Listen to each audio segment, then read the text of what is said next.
welcome to Sestra-Tainment. Sestra-Tainment. I'm Lenora. And I'm Dee. And we're coming to you today in regards to Everything Entertainment. Everything Entertainment. And sis, you are up first this week. What All you right. got? So, I got a movie. And you know how I say, like, I have a hard time watching movies with subtitles. Yes. And the lips don't move the lips don't match with the words. Well, guess what? I got through this whole movie. Oh, and it might have been because it was about food. Oh, well, there you go. That might have been what it was. All right, so this movie is called Hunger. It is on Netflix. Okay. Now this is an all Asian cast. I think it's in Thailand is where it is made, I believe. And I am not going to attempt to say any of these people's names because one girl's name, the lead character, her last name is 16 letters. Wow. And well, That's I think impressive. it might be more than that. Let's see. I know. See, can you pronounce that? Let's see. Chin Carasso. No. Chuin Caro Isuin Kanying. That's as close as I could say. Is all that's one last name. Yep. Yeah. That's what I would say, but I know I'm probably killing it. So, yeah. Sorry. Yeah, so we're just going to call it Chutiman. Because, I mean, that's what I think her name is. I don't know the pronunciation. You know, bear with me. But the acting in this is really good. So I do really like this. So basically what it is, it's a young woman. And she's working for a family restaurant, and it's like a little pads, what's it, pad Thai? pad sue, Oh, whatever, pad sue. kind of place. So she's cooking, and I've told you about this lady before that's in Thailand named J5. Who cooks on the walk with the hot thing. So she's cooking like that. You see her sweating and everything. And so this customer comes up and gives her a card. He's like just standing there handing her a card. She's like, okay, have a good day. Yeah. And then like he's still just standing there. And he's talking about how good her technique is and how good her food is, and he just gives her the card. So the card is actually a job offer, like a stage. So a stage is when you come in and you try to see if you're going to be a good fit, and then the head chef says, "Yeah, you're a good fit. We'll work with you," or "No, you're not." But you're working for free. That's a whole new word for me. Okay. Yeah, stage. Yeah. So this when she goes to be the stage, it's actually. For Thailand's top luxury chef, Chef Paul. Oh, okay. All right, now she has. All right, so she takes like every opportunity to like go and try to like be Chef Paul. So everything that he's telling her to do, she's trying to do it. Like he had her cut Wagyu beef so thin that when she cooked it finally the correct way, which she had to go through Process. it was like 10 pounds that she had to go through. Oh, goodness. But when you cook it exactly the correct way and you hold it up, all of the fat from the Wagyu, it's clear and you can just see the meat. So and it just like when you put it in your mouth, it just melts. Yeah. So, but I mean, it's super thin. I mean, it's paper thin. Like when you hold it up, you can see. It sounds like it. Yeah. So, so like all the chefs, like all of the sous chefs are all like, they all kind of work as a team, but you can also see there is a little bit of like Tension. Yeah, but the tension is more of it's more of who's going to have Chef Paul's like attention more. They're fighting for his attention. Yeah, for his attention because they want to be him, basically. So, and you know, if anybody knows anything about chefs are like the sergeant in the military. They're going to scream, yell at you. They're going to throw hot plates at you. Oh, so Chef Ramsay is real. Yeah, the chefs that I know, that's how they are. Oh, interesting. Yeah, I thought that he was just dramatic. No, there's chefs like that in real life. Wow. So That's like, yeah, much. they are cussing and fighting and everything because this is their passion and they want people to do things the way they do it. But you gotta realize not everybody can do what you do. You know what I'm saying? So and like I'm saying, it's just like a sergeant in the military. So he is drilling in her, like he's getting her to make the stuff and he's like yelling at her, "No, you do it right, and she stays there the entire night. Wow. And when they come in the next day, she's asleep on the floor. Trying in to the get it same right. clothes from trying to get it right. So he walks in, And he's like, show me. And then she cooks it and hands it to him. And that's when you should see that it's like. So she got it right. She got it right.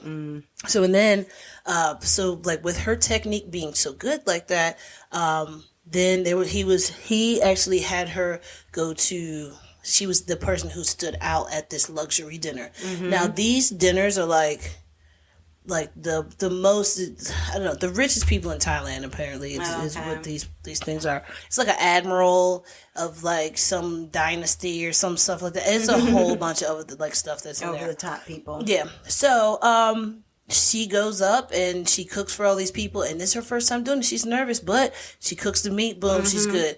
Guy comes up to her, gives her a business card. Hey, you know what? We've already asked the chef if he wanted to be with us. You're not gonna, like, he doesn't want to. If you ever need anything, let me know. Let him know. Okay. So keep this in your mind. So now time goes on, and they actually go into the woods. And they're supposed to be cooking in the woods, but it actually ends up being something illegal that happens, that she's just like, yeah, I'm done. I'm out. I don't want to do this. Yeah. So she leaves, and then she actually goes to this other guy, and she, from there, is trying to build up her technique and everything more. So it's basically like just her story of her struggle from being this little girl who cooks on a walk at the family restaurant to now trying to be the most successful chef. And I mean, the way that they make the food is so elaborate. Like, Chef Paul has like a cow come down, not a whole, like a actual live cow, but like half of a cow's carcass come down. Yeah. And he's like he has a sword and he's like cutting up the carcass and stuff like that, but he's not cutting through it, but he's like making like slashes, slashes on it, and then he takes the seasoning and throws it on there, and then he has this big wood pile, and then he lights it on fire, and then the whole thing just cooks. So I mean, like, how they do stuff is super elaborate, but I mean, like, that's like the fine dining experience, I guess, the luxury experience that you get with those chefs. And she's like, I don't really need to do all this, like, this is not my thing. Like, yeah, I don't need to be that extreme. Yeah, I'm not flashy like that. Like, I'll give you good food, but it doesn't have to always look like that, like art. Yeah. So I mean, it's just it's basically how she strived to be what she called herself special. She wanted to be special. So how she strives to be special, all the competition that she has to go through, like just everything that she had to go through. I think it's a good show. Only thing is, it is long. I was like, oh yeah, I'll just watch this movie real quick. It's like 2 hours and some change. Yeah. Like, it's Titanic long, I think. Well, that's 3 hours, so. Well, I think it's close. Let's see. I think it's 2 hours and 20 minutes, maybe. I don't know, but it's pretty long, and if you can get through it being so long, then you'll be fine. You'll be okay. But it is definitely good. I would say check it out. If you're into like foodie stuff, restaurant stuff, shout out to Sadiqa because you're into restaurant things. If you're into stuff like that, definitely watch this because this would probably make you think about, man, the reality of it. What it's like, even though it's in Taiwan. Yeah. Okay. Yeah. Thailand. Sorry. Sorry. Yeah. All right, so what do you have, ma'am? I'm gonna get to Thailand one day. It's on my bucket list of places. Oh yeah, they say it's really cheap over there. My boys, two of my boys just came back from over there. Like, you can eat a whole lunch for like 25 cents. Yep. Yeah. Pretty much. So yeah, definitely. Okay, so I have Pretty Baby on Hulu. Pretty Baby. Okay. So Pretty Baby on Hulu is the story of Brooke Shields. It's a documentary about her being a young model. And she basically had a mother who, when she was born, just said, she's the most beautiful baby in the world. I love her, and she's just the most beautiful, and therefore I'm going to get her into the industry. And her mother just basically forced her to be a model? Well, not really forced her, but, just worked really hard to make sure that her daughter could be seen. And when other people saw her, like executives and stuff, they were like, that's a beautiful baby. Like, Okay. So her mom wasn't wrong in regards to that, but it was almost like her mom wanted to live vicariously through her life as well. Okay. And so they basically said that she started very young in an Ivory Soap commercial. and her mom just saw something in her. It was just like, she's unique. She has different features and it's just unique in her, character. She said she was a beautiful creature. And I was like, that's a weird thing for your mom to call you, a creature. But anyway, I digress.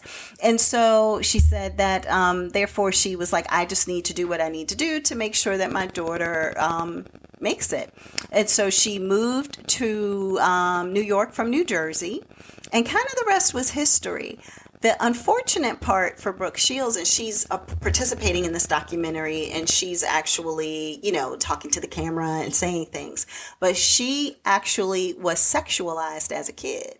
Oh, yeah, absolutely. And it's like one of those things that I guess when you grew up and you were watching Blue Lagoon, or you looked at her in the Calvin Klein jeans, like you weren't putting together that they were like the way in which they were sexualizing her. At least I didn't, but I'm like a few years behind her. So I wasn't putting all that together. Yeah, if you're a child, you weren't thinking about that. Right. But adults. Oh, yeah. Absolutely. And then there were certain things that she did that I wasn't even aware of. So one of the things that she did, she was in a movie called Pretty Baby, in which her mom had her play a character who was in a brothel as a prostitute at like 11 or 12 years old. So she played that character then. Susan Sarandon was her mother on the movie. And they were basically auctioning off in the movie the virginity of the brothel owner's daughter, who happened to be Brooke Shields. So that was like the whole purpose Ms. Wahe of the movie, was to do that. Then at 15, she did Blue Lagoon, which I didn't realize she was 15, but they were like basically naked in that movie. Oh God! Yeah, where her hair was long enough to like cover her boobs and stuff like that.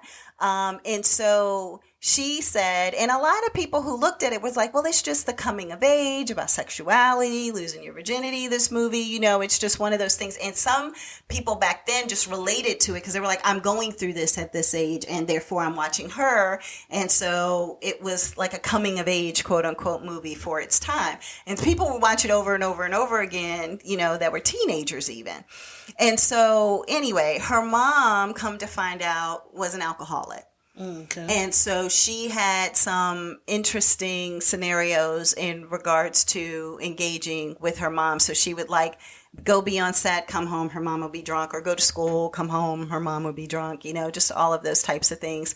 So she felt like her mom was very fun and jovial and excitable and all of that.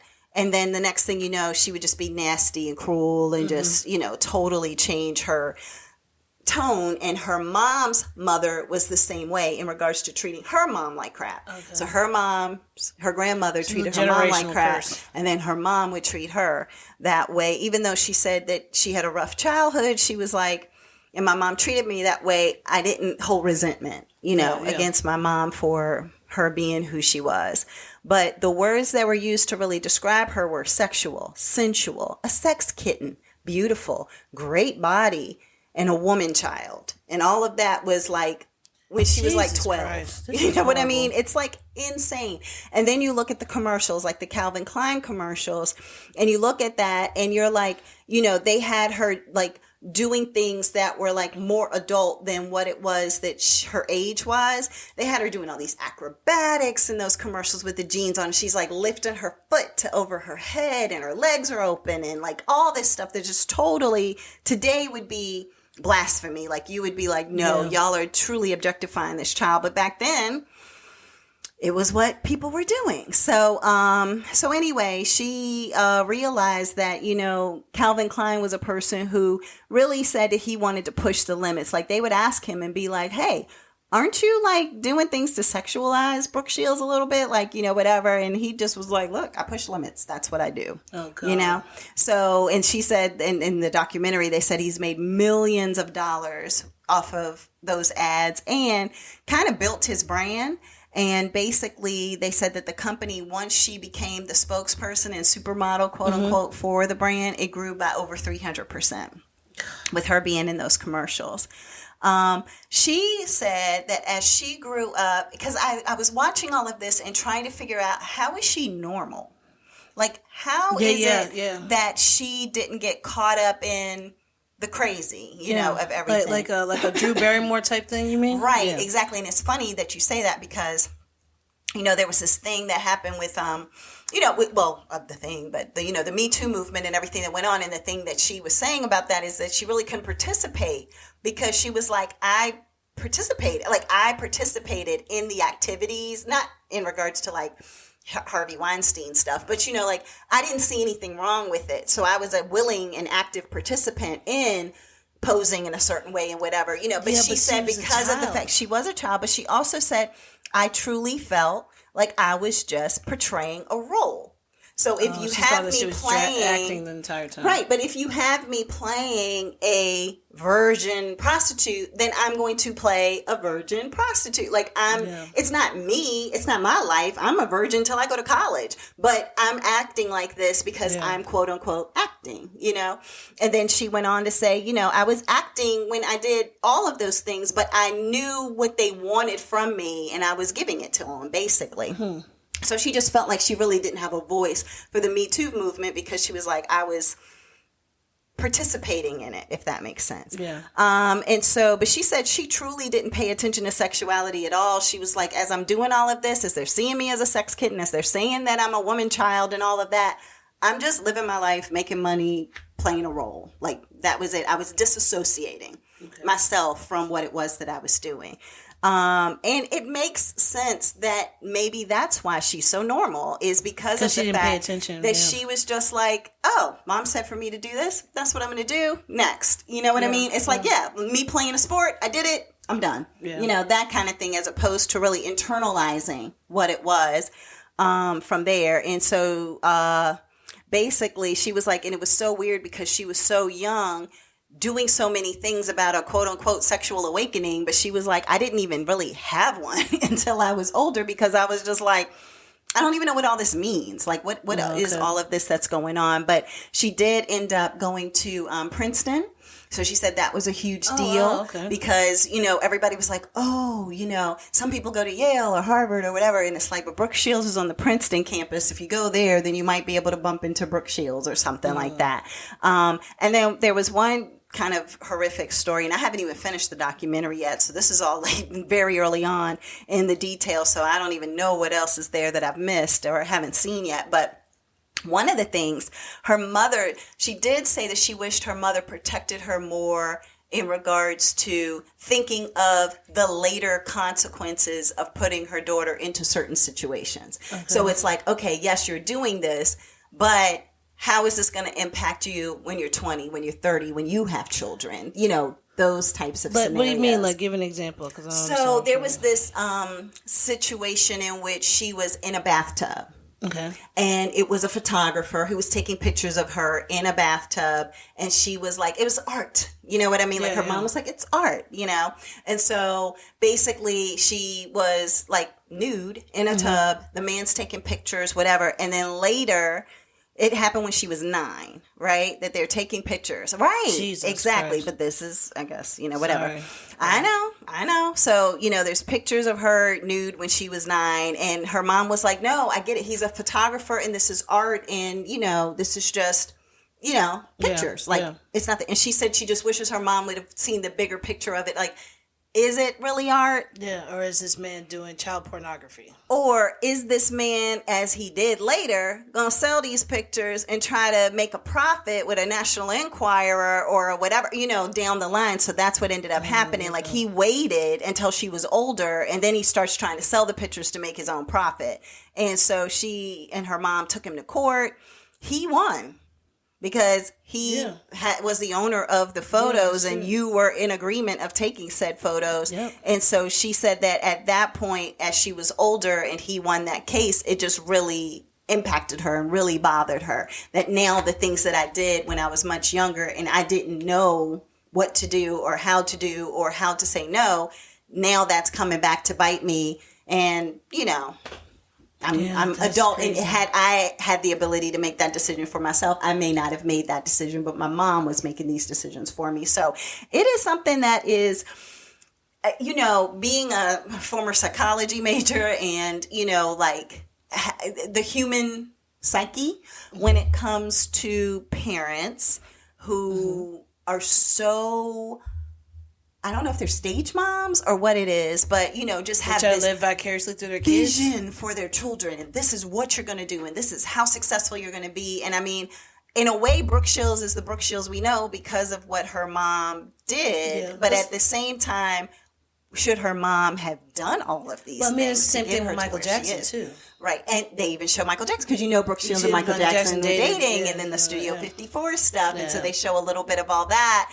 And so, you know, and it's just all these things. It's her with Donahue. It's her with Oprah. It's her with people asking her, well, how do you feel about the fact that you are playing a teen prostitute? Or how do you feel about, you know, whatever? And all of her answers were like, well, I'm just playing a role. Like, you know, it doesn't matter to me. Yeah, exactly. So you can see the innocence in her as she's, you know, talking through a lot of these things. But then you can also see the creepy men who are interviewing her. And they're just like, yeah, you know, because, I mean, it was just, I don't even want to go down the path, but it was just kind of creepy when you look back at some of the interviews and because you're gorgeous. I mean, your body is just exquisite. She's a child. I know. So it can be triggering and hard to watch for some people. But at the same time, what I will say is she seems as though she was able to compartmentalize things to a point that has helped her to be able to withstand it all. You've never heard of her having drug issues. You've never heard of her having alcohol issues. I've never heard of her You've never heard of her being promiscuous. You've never heard of any of these things in regards to her. So she, whatever normal is, she came out pretty normal. For what she went through from literally a child. But then also it's also the thing is like she didn't know any different. Right. Yeah. So. Yeah, she really didn't. She didn't. And then she has siblings, and then how things impacted them, and you know, it's just. Were any of her siblings actresses? I don't think so that I can recall. Just her because she was a beautiful baby. She was the beautiful one. She was the pretty baby, and the one who her mom was like, her features. She's just an exquisite creature. That she's just got such features that just make her stand out. And when you look at her pictures as a baby, even. She does. You know how you can look at people and they're like in the 1920s movies and you're just like, oh, they have that 1920s look. Yeah. You know, like that's that look.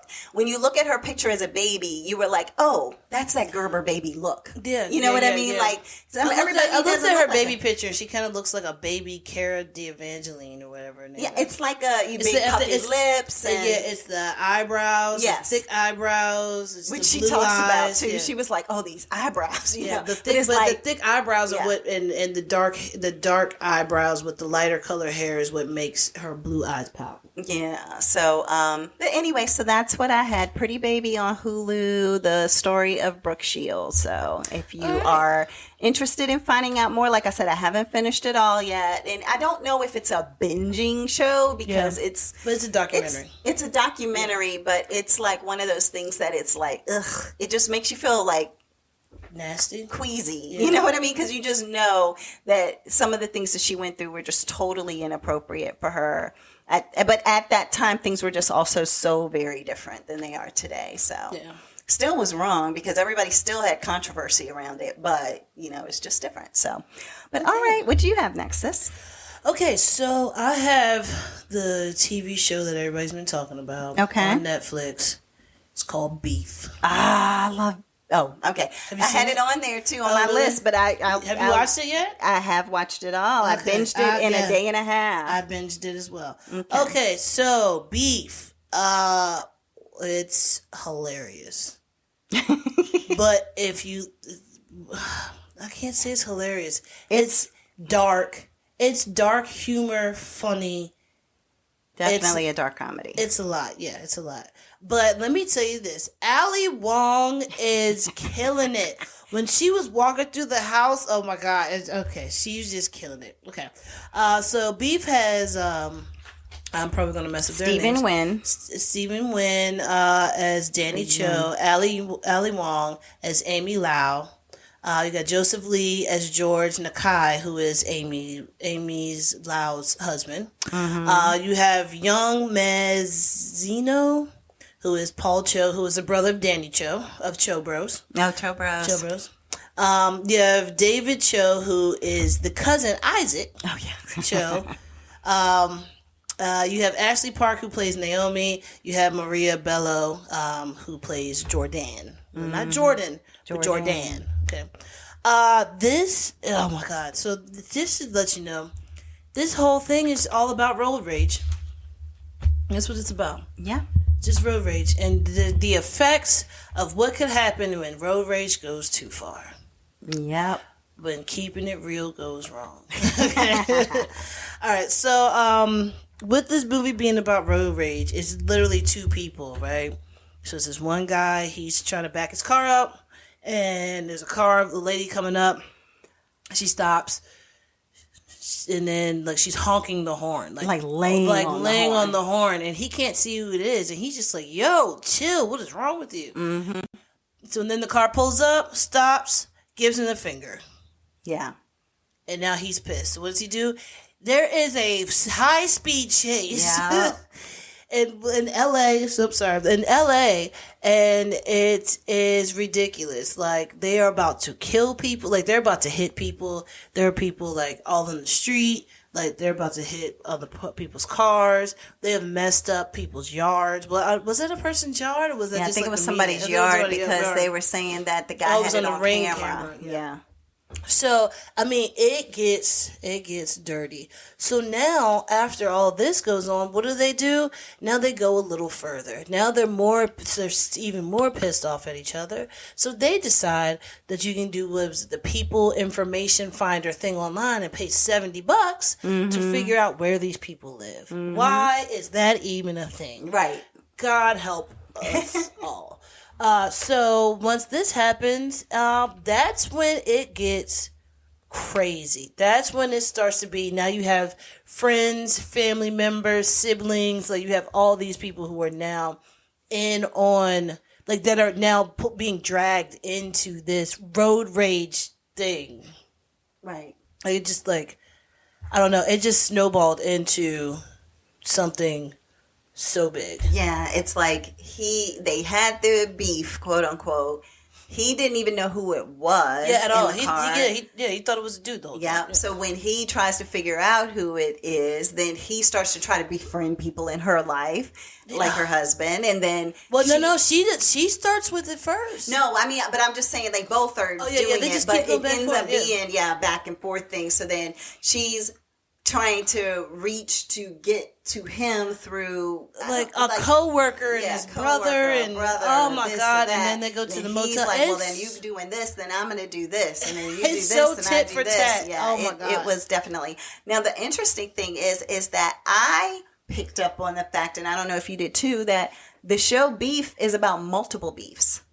Oh, yeah, it is multiple beefs. It's so many beefs going on this entire show. Absolutely. And what you realize is that you never really know what somebody is going through, right? So when you see her attitude in the parking lot, you kind of get a little bit of an understanding of what her life is like, how it looks like it could be perfect, how everybody thinks it is, but it's really not, and how she's just like the person who's smiling, but on the inside she's like, "Oh my God, help me!" Yeah, no, and you know what? I thought that he would have got that in the garage when they were talking. Yeah, you know, I thought he would have picked up on that, but though he did say something nice about her kitchen, though. Yeah, and then so for her, he started it when he found her house. Yeah, right? That's what I'm saying. He started. Okay, so wait, he started it when he found her house, and then she started it with in her house. She starts getting people outside of them. She's the one who brings. Yeah, she's the one who brings other people in.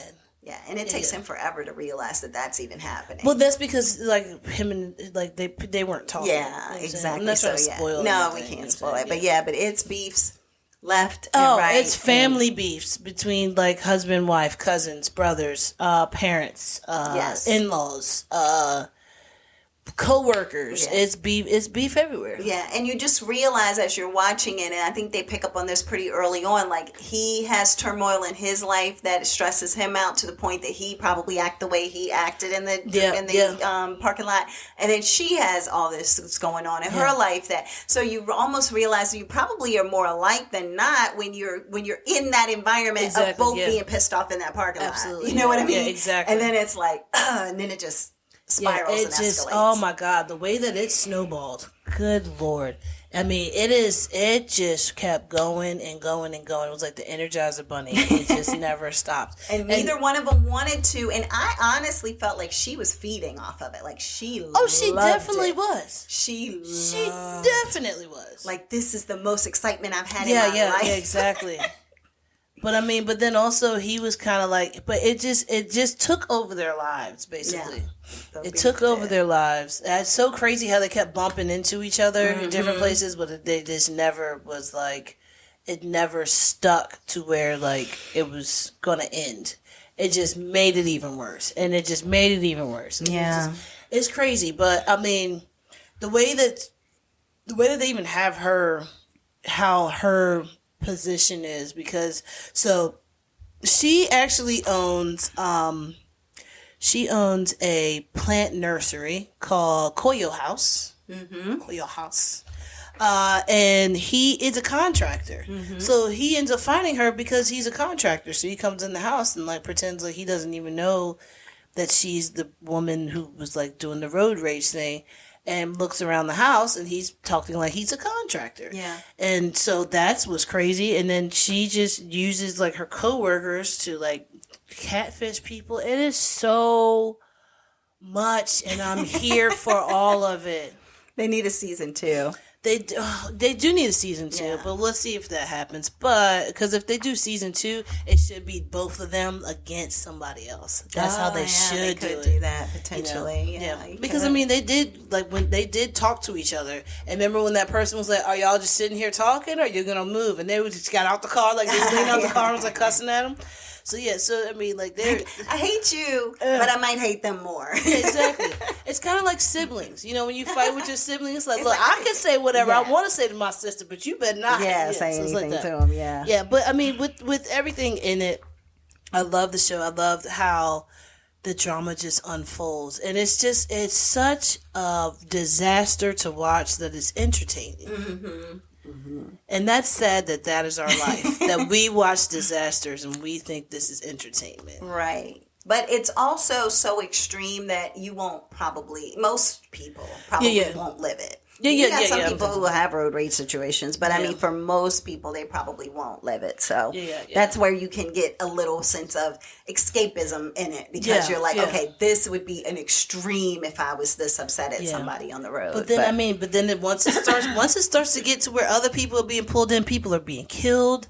Oh my God, there's like kidnappings, there's deaths, like there's so much going on. There's like money being stolen. It's a lot going on. So it's so many little stories inside this one story. Yeah. Which all started off with road rage. Road rage. And I wonder if this is like somebody heard about road rage and was just like, yeah, and then she did this. Yeah, because I think both of them were involved in producing or creating this storyline. So I wonder if they might have like heard somebody talk about road rage and like, you know what I would do? I would blah, blah, blah, blah, blah. Oh my God, that's a great movie. Can you imagine the extremes of a road rage situation where you get everybody you know involved? I mean, the only other road rage situation that I know is a guy was shooting at somebody down the road. Oh, and they have road rage. I mean, you see it all the time on TikTok where you got people get out their car and go and pull people out. Oh yeah, that happened to Diamond. Shout out to Diamond. Remember when that lady came over and was like beating on her mirror and ripped her mirror off? Know that. Oh wow, that happened a few years ago. Yeah. Did not know that. Yeah, people are cray. Yeah. You got to be careful who you have a road rage situation with too. If you are the person who's enraged, because nowadays, I mean, it's nuts. Yeah, it's nuts out here. Life. Yeah.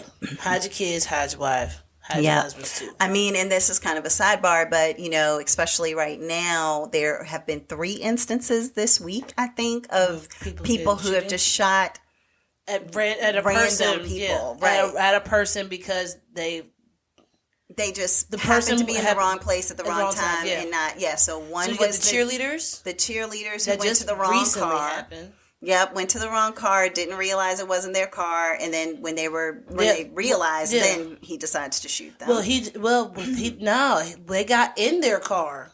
They went to the wrong car, and then they went and got in their car, and then I didn't realize they were already in their car. He came up and started shooting at them while they were in the car. Because they were trying to pull off. That's even more insane. That's what I'm saying. Like, why are you instigating something with somebody? I thought that they had walked up to the car. And I will be honest, I'm trying to stay away from the news. Yeah. It is so depressing right now that I'm just like, you know what? Depressing. I'm not getting into this too much. But yeah, so that scenario, I didn't realize that they were trying to get away. Yeah. And then here he goes shooting at them and hurt one of the girls to the point that she's still in critical condition. Yeah, I think she had like shot in the leg. And then you have a boy who went to go pick up his brothers from a house, and went to the wrong house, pushed on the doorbell, and the guy answers the door and shoots him in the head. Yeah. And arm. And then when he's laying on the ground, shoots him again. Yeah. And so thankfully that young gentleman is now at home out of the hospital and is recovering, but for being shot in the head, like... Yeah. That's insane. And why do you go for the head when somebody just rang your doorbell? It's not. Well, why are you pulling out your gun? Why are you pulling out your gun? Because if somebody is going to rob you, you really think they're going to ring your doorbell, right? And do it in the middle of the day. And do you ask a question? Don't even open your door then. Yeah. Okay. Anyway. And then the other scenario where the girl, I think it was a few people in a car that they just accidentally pulled into the wrong driveway. And when they went to go turn around and get out of the driveway, because she was going to a friend's house that she hadn't been to before and just went to the wrong driveway, she got shot. But she got killed, I believe. So it's like... This is just happening. So although Beef was like a funny, haha, way but of looking at all this, it could have been a possibility that if this was real life, it would have turned into this. Different. Oh, absolutely. Yeah, but it's just too much going on. Yeah, this is like satire to our life now, to what we see on the news. And it's like, as they say, reality is stranger than fiction, so what's going on for real with people right now is worse than what people probably could even make up on movies like Beef. So, but I mean, like, what I would say this with Beef, what I did like is how it was just the entertainment of them trying to think of outlandish things, right? To put into the show to make it seem funny, right? But also like I was watching it and I was just like stressed. I was stressed for I was stressed for the other people in the movie. I mean, in the show. I keep saying who is the casualties. Yeah, all the casualties. Poor little Paul. Oh, Paul. Poor little Paul. Yeah, there's a lot that kind of Isaac, I felt bad for Isaac, even though Isaac was a bad person. Yeah. Isaac wasn't a bad person, but he did bad things. He did bad things, yeah. He did bad things. Her husband, like, it was a lot of stuff. Yeah, her husband. It's like insane. So her mother-in-law. Yeah. That's a lot. It was so much. But yeah, if you definitely watch this, I say this is a must watch. It is Beef. It is on Netflix. I think it's 8 to 10 episodes. Yeah, I think it's about 10 an hour long, maybe 40 something minutes. Maybe 40 something minutes. And the other thing is that if you look at the 1 through 10 shows right now, it's one of the top. Oh, okay. 10, so yeah. So it's 10 episodes and they're 40 minutes long. Like 40 minutes is like the longest that it would be. Some of them are 35, 37, 36. But yeah, I was thinking it was a quick binge if you want to watch it, and it is bingeable. Yeah, 5 hours of your day. There you go. There you go. You'll be good. All right, what you got next? Okay, so I actually had a flight last week, and so, when you're on a flight, you get to see some movies, sometimes depending on the flight you're on, and I got to see Whitney Houston. I Want to Dance with Somebody. Thank God you wasn't going to say the movie that I just went to go see. I would have been like, well, I guess we're going to talk about this one. Oh, okay. No, it was Whitney Houston, I Want to Dance with Somebody. So I hadn't heard anything about it. Like, I knew it was coming out. The preview. Saw the preview, never heard anything from anybody about it. So it has a cast of Naomi Aki, who is playing Whitney Houston. You have Stanley Tucci, who's playing Clive Davis. He does an amazing job of playing Clive Davis. Stanley Tucci's that man, though. He can do whatever. He can do no wrong. I like him so much. Yeah. You have Ashton Sanders, who's playing Bobby Brown. Tamara Tooney, she used to be on all those like cop shows and stuff like that if you look her up, but she played Sissy Houston. Okay. You have Bria Danielle Singleton as Bobby Christina. You have Clark Peters as John Huston and Chris Sidbury as Pat Houston. And I bring up Pat Houston because she was involved in the production of this movie to kind of give some backstory and some information.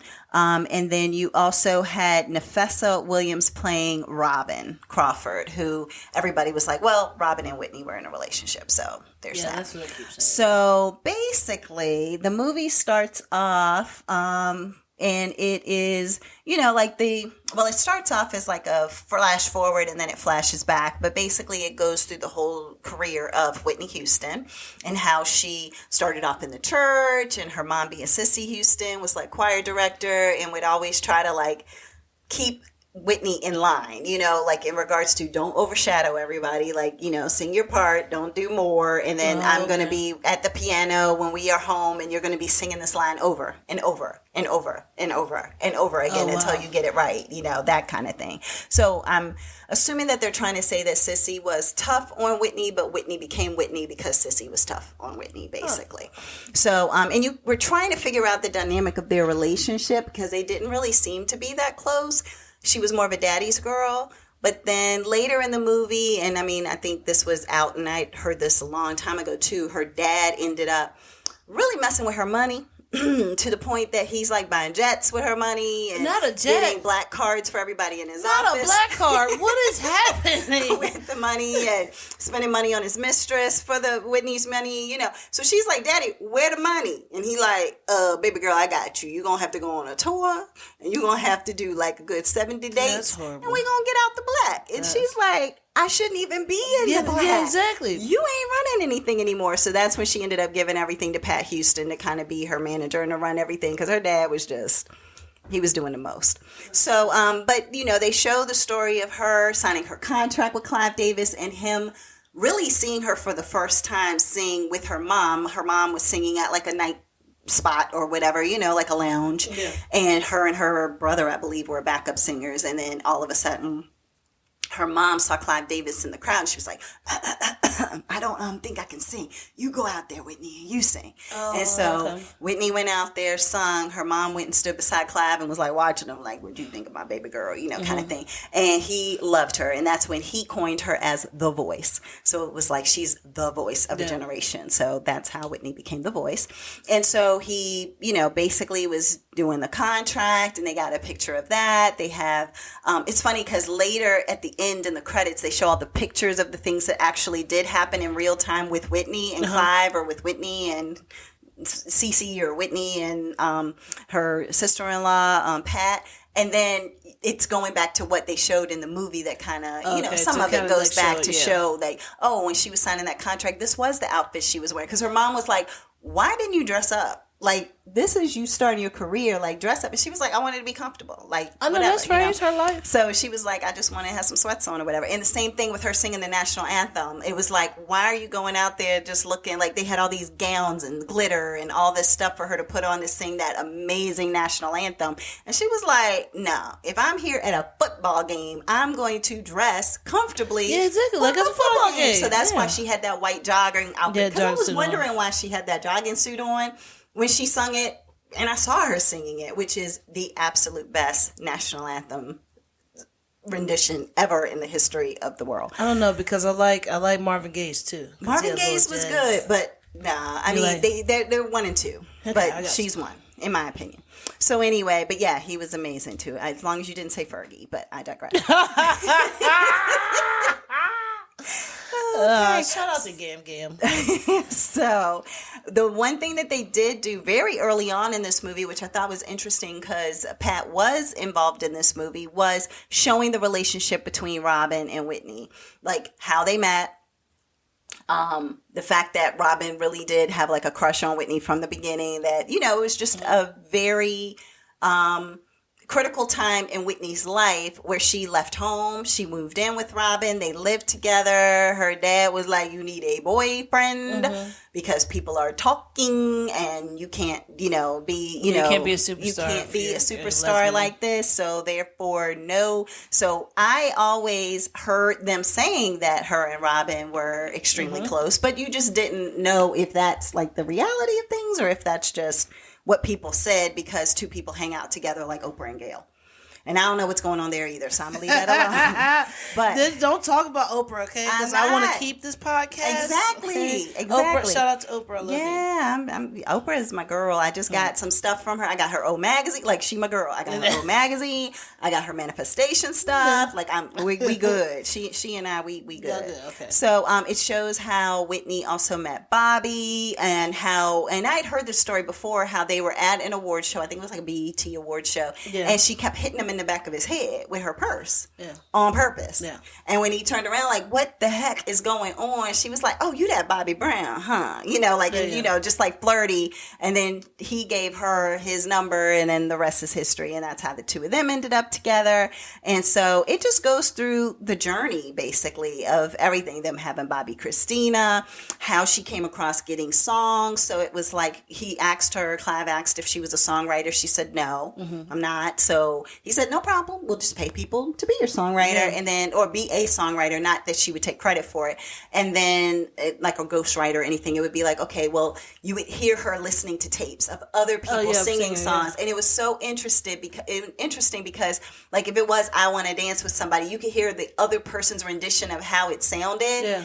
And then you could see the flavor she put on it to make it hers. And then even that one where it was like, Friday night you and your boys went out to eat. So it was like somebody else was singing it. And then she was like, and it was right after her and Bobby had this big fight about how he was messing around on her, you know, and she was listening to it and he was like, I don't know if you'll like it. And she was like, oh no, I like this one. Okay. And she was like, and then she just started going around the room and she was like, it's not right, but it's okay. And she was just doing her little thing, you know, and everything. And you could just see that she was always able to make it her own, even with the Dolly Parton song and just everything, you know, she was always making it her own, basically. And so anyway, I thought that there was controversy around the fact that Naomi did not look like Whitney, right? So people are just like, she's playing Whitney, but she doesn't look like Whitney. I will say she had the mannerisms of Whitney down. Okay.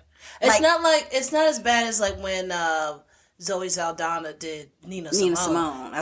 That's like that was totally too different much. things. You know what I'm saying? But this, I will say this: when she did I Want to Dance with Somebody, that one it's not right, but it's okay. Like certain songs, when you saw her from the back and everything, she had the movements of Whitney. She had the flow and the style and the energy of Whitney. When you saw it from the front, she didn't look like Whitney, but she had the mouth work. I got you, yeah.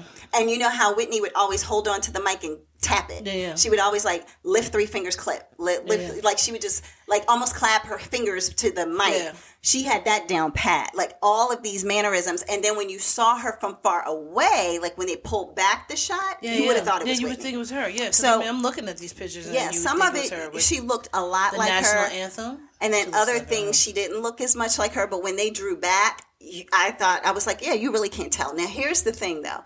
The way that makeup artists can do makeup now. That is true. I don't understand why they wouldn't have made her look. I mean, I have seen people go from looking like Cher to looking like Shakira to looking like Jennifer Lewis. That's what I'm saying. Yeah. So I'm not understanding why you couldn't make her up, like hire a person who makes her look even more like Whitney, so that way, while she's portraying Whitney, she truly does look like Whitney. Like that's the thing. Maybe the budget was low. Yeah, I don't think so. I mean, but I mean, how much would a makeup artist? I mean, it's not going to be like $500 million or anything, or even $1 million. Money is time, and if it's going to take them 3 hours to do that, they're going to be like, "This is true." For a production, we'll just go ahead and do 30 minutes. Yeah, but I think that if they could have had somebody to do the makeup just a little bit differently to make it where, it was more in a line with the shadowing and all of that to make her look like Whitney, it would have been a great. But no, the guy playing Bobby Brown, he was really good. Just everybody I thought really did a great job in the movie. I would recommend seeing it as long as it's not going to concern you that she doesn't look exactly like Whitney Houston. So I'll leave it at that. But it was Whitney Houston, I Want to Dance with Somebody. So, all right. Yep. I wonder what you can watch it. I'm trying to see what you can watch this on. I know because I watched it on a plane, so Yeah, I no, don't know if it's on anything that you can watch it on right now or if it's still in theaters, but it'll probably be like on an HBO or Yeah, you just something. have to rent it if you're gonna watch it, and everything that I see to rent it, it's like $5.99. So. Yeah, so you could potentially rent that. Thank you for looking up that because I forgot that I started it by saying I saw it on a plane. Okay, your turn. All right, so for my last one, we are going to talk about Creed 3. Oh, yeah. I didn't see that So one. I went to the movies. Haven't done that in a while. Well, no, we went to go see 80 for Brady. We did see 80 for Brady, yeah. So went to go see Creed 3. It was pretty good. It was how this one actually comes about is it starts off from the childhood. So it starts off at young Creed when he was like a preteen or a teenager. You know, he might have been like 13, 14 Did they have his daddy in it? No, they didn't. So like he's a child, he's like, a teenager, and then he has his friend Damien, and Damien is a boxer. And Damien's a few years older than him. You know what I'm saying? He might be like 17, 18. And they're like best friends. They were in a group home together and stuff like that. So they end up being best friends, and he was kind of like Creed was kind of like his I don't know, like his hype man, kind of like his, I got you. All right, what you want me to do with this money for this bet, and what do you want me to do with this? So it was like they were just, he was just looking out for him. He was like a little brother to him. So it shows you how they grew up and everything, and it keeps going on up, and it keeps like doing flashbacks from Creed and Adonis now, and then when they were a child. So what happens is, let me go over the cast so everybody knows. So Michael B. Jordan is Adonis Creed. I think everybody knows that. Tessa Thompson plays his wife, Bianca Creed. You have Jonathan Majors, who plays Damian Anderson, who is opposite him, the protagonist. You got Wood Harris. Antagonist. Yeah, I was like antagonist. Yeah. You have Wood Harris, who plays Duke. Duke is like the trainer. Oh, okay. Duke is one who's like in your corner, like yelling at you, telling you what to do. Felicia Rashad is Marianne Creed, who is Michael B. Jordan's mother. Jose Benavides is playing Felix Chavez. And then we got Salinas Leyva. Or was it Leyva? I think it's Leyva because it's not two L's. Leyva, who plays Laura Chavez as well. So these are like the main characters that are in the show. So now, so Adonis is retired, and his old friend just happens to come back into his life, like from just getting out of prison. Now, what Adonis is doing is he is working with Felix. Felix Chavez is the main person. He is the world champion right now. Okay. So now, what they're trying to do is trying to figure out how Felix will get some more money. So Adonis is trying to figure out another fight for Felix to do. So he has the fight and everything set up with another dude who, I don't know, he probably could be like Drogo's somebody, I don't know. But it was another big dude who reminds you of like Drogo. Okay, yeah. So from there, basically what happens is once Damien comes in, Damien talks about how he wants to be. He's like, I want to be famous. He was like, that I was like a great boxer before I got sent to prison. And they keep talking back and forth, and Adonis is like, I want to work with you. How about we do this? Why don't you come in and you can spar with Felix? So now he gives him a little job and everything. So now he comes in, he spars with her. He's trying to be like, he's trying to make it so he can move up. But Damien is not having it. Now, Damien is just dirty. He's just like trying to do anything and everything to get where he wants to be, but he's not going about it the right way. Okay.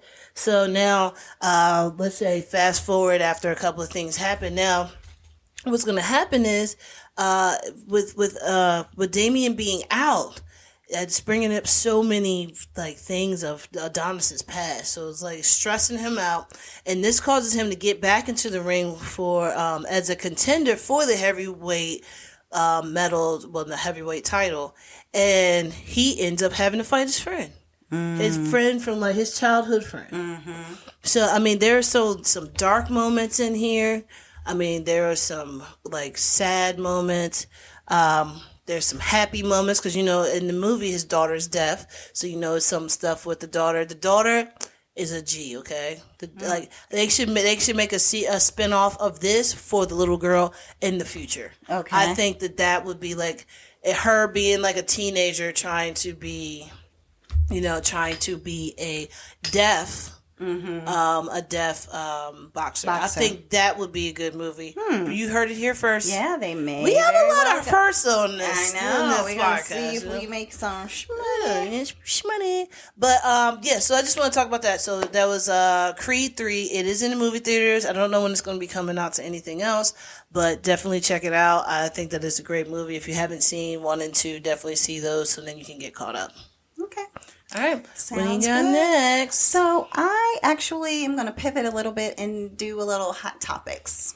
Oh. Yeah. So one, because you had mentioned Jonathan Majors, and I was like, oh, he's a hot topic right now. Oh, yeah. So there are allegations right now in regards to abuse from Jonathan Majors with his ex-partner, I guess you would say, who has said that he had been physical with her. And so there were charges, DAs, different things, involved in regards to that.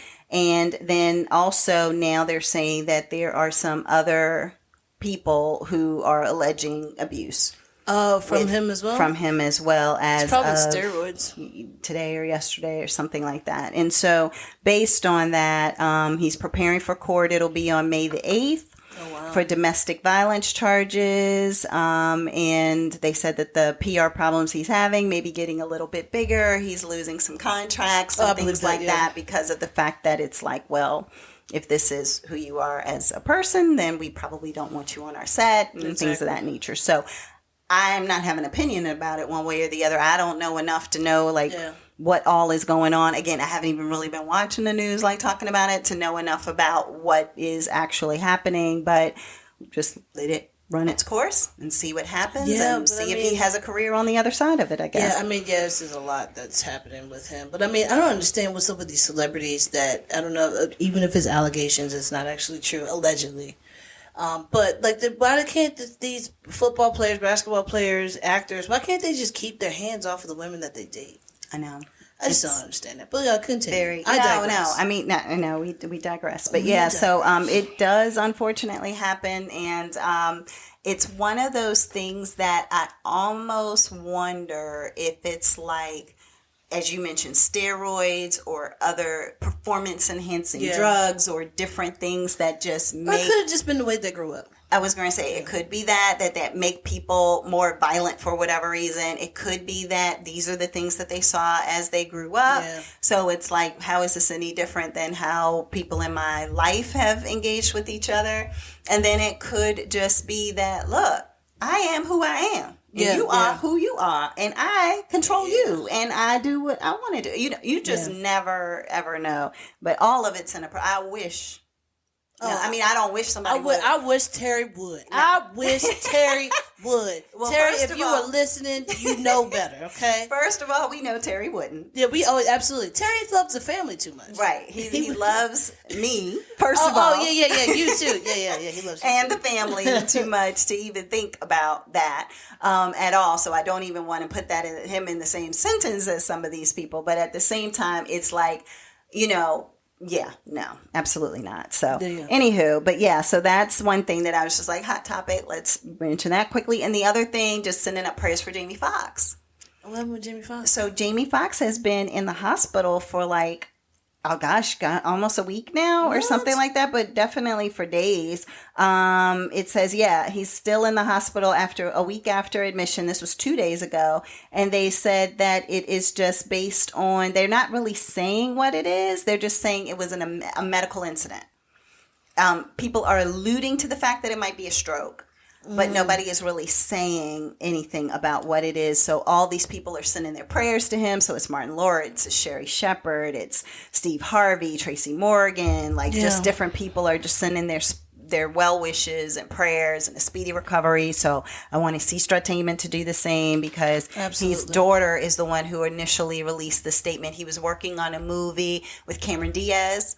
And Cameron Diaz is back? Yeah, she's coming back for a movie. Okay. And so, yeah, she took a break and retired there for a while. And so with them working on that movie, they said that he had a medical incident or a medical situation to take place where they rushed him to the hospital, and he was basically unresponsive for a little while. And then they said that now he is starting to do better, but they're still not saying exactly what took place or what was going on. They just had a medical incident, complication, undisclosed medical emergency. Yeah. Like those are the only terminologies that people are using in regards to that. So just wishing him well. Okay, yeah, absolutely. Yeah, so yeah, it really is. And, you know, I mean, he's such a triple threat when you think of singing and acting. And, you know, he's a comedian, too. He's a stand-up comedian, actor, singer. Yeah, he probably can do magic. I don't know, but he is such an impactful triple threat person in general that I just, you know, we just wish him the best. Yeah, wish him the best and wish his family the best, too. You know what I'm saying? Because I know they're struggling to get everything together. So, man.